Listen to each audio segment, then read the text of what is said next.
Germany today finds itself at the center of a storm that is bigger than party politics, bigger than coalition debates, and bigger even than the nation's long struggle with migration.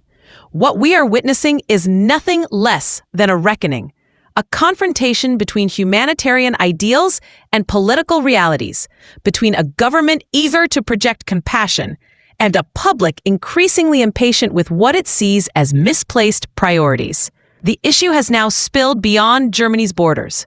From London to Brussels to Washington, policymakers are watching Berlin's next moves with extraordinary attention, because Germany's response could determine the direction of Europe's migration strategy for years to come. This is not just another policy debate. It is a crisis of legitimacy, of leadership, and of trust in the institutions that anchor Europe's largest economy. The spark, how the debate erupted. The controversy began with leaked documents that circulated in German media earlier this year. These reports revealed that the government was spending staggering sums, billions of euros, on hotel accommodations and welfare benefits for newly arrived migrants. In many cases, these were not temporary shelters or bare-bones facilities. Some were well-appointed hotels, with amenities that seemed entirely at odds with the austerity many Germans themselves face. The timing could not have been worse. Across the country, stories emerged of German veterans and ordinary citizens struggling with housing shortages, rising energy bills, and a healthcare system under strain. The contrast was sharp, emotional, and deeply symbolic. Those who had served the nation in uniform or contributed through decades of work were living on the margins, while those arriving without authorization appeared to receive preferential treatment. The political fallout, a divided nation.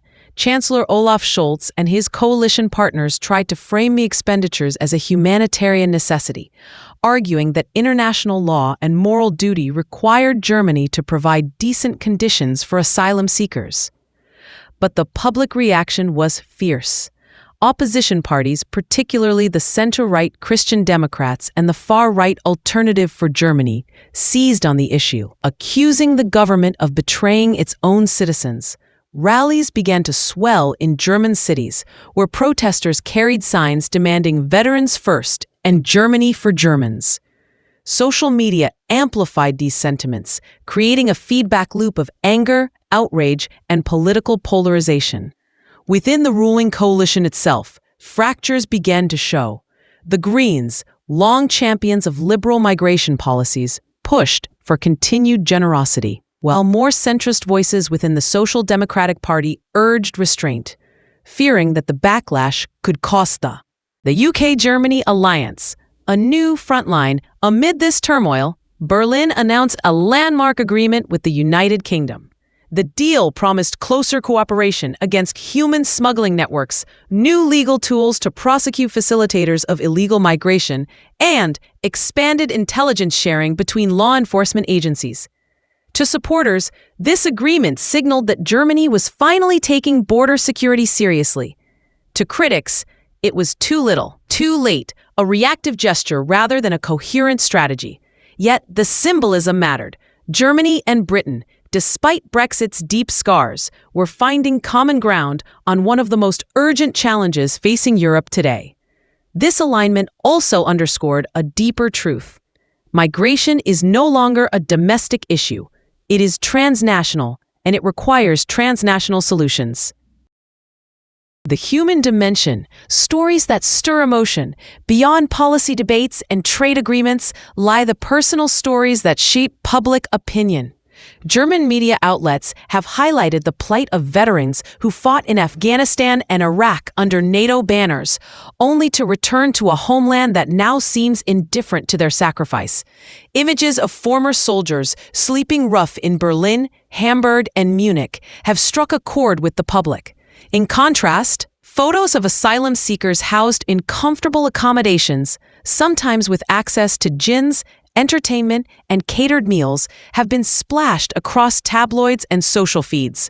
These juxtapositions fuel a narrative that the government values outsiders over its own heroes. While humanitarian organizations caution against such comparisons, noting that asylum seekers often flee war and persecution, the moral optics remain devastating for the Scholz administration. The European dimension, Brussels under pressure. The crisis in Germany does not exist in isolation. Across the European Union, migration has re-emerged as a defining issue. Southern states like Italy and Greece complain of carrying disproportionate burdens, while Eastern European nations resist relocation quotas imposed from Brussels. France, meanwhile, is struggling with its own migrant controversies after a series of high-profile incidents reignited debates about assimilation and security. In this context, Germany's troubles are a litmus test for Europe's ability to maintain unity. If Berlin cannot balance compassion with control, the EU risks deeper fragmentation. Brussels is pushing ahead with its migration and asylum pact. But whether Germany can deliver on its commitments while placating domestic opinion remains uncertain. Economic reverberations. A nation on edge. The economic implications are also serious. Germany is already grappling with slowing growth, high energy costs following the war in Ukraine, and pressures on its welfare system. Critics argue that lavish spending on migrant accommodations diverts resources from critical sectors such as housing, healthcare, and defense. Investor confidence has also wavered. International firms are quietly assessing whether Germany's political climate will remain stable enough for long-term commitments. The specter of Britain's financial turbulence following its own migration debates looms large. Could Germany face a similar erosion of market trust if the crisis deepens? The possibility cannot be dismissed. The international dimension, allies and adversaries, watching beyond Europe. The world is watching closely. The United States, especially under a potential second Trump administration, has made migration a central issue of foreign policy. Washington is pressuring allies to secure their borders and to align with American priorities on asylum and resettlement. At the same time, adversaries such as Russia exploit Europe's divisions, using migration as a tool of hybrid warfare, encouraging flows across borders to destabilize European governments. For Germany, the stakes are enormous. Its handling of migration is not just about domestic policy, but about its credibility as a leader in NATO and the European Union. The role of leadership. Scholz, under fire. At the center of the storm stands Chancellor Olaf Scholz. His leadership has often been described as steady but uninspiring, pragmatic but lacking vision. This crisis has magnified those perceptions. Critics accuse him of reacting rather than leading, of allowing events to dictate policy rather than shaping the narrative proactively. Supporters counter that he is navigating an impossible balance, upholding Germany's humanitarian values while responding to a restive public. The truth may be somewhere in between, but perception matters. In politics, appearing indecisive can be as damaging as being wrong. The moral debate between duty and compassion. At its core, this crisis is not just about budgets or border policies. It is about competing moral claims. Do nations have a greater duty to their veterans and citizens who have fallen through the cracks, or to the vulnerable strangers who arrive at their borders seeking safety? The answer is not simple, but politics rarely rewards complexity. Simplistic narratives, veterans first or refugees welcome, dominate discourse, leaving little room for nuanced solutions. Germany now finds itself at this moral crossroads, and the choice it makes will resonate far beyond its own borders. The road ahead, possible scenarios. Several paths lie before Germany. The government could double down on humanitarian commitments, risking further backlash but preserving its international reputation. It could pivot towards stricter controls, attempting to placate public anger but alienating coalition partners and human rights advocates.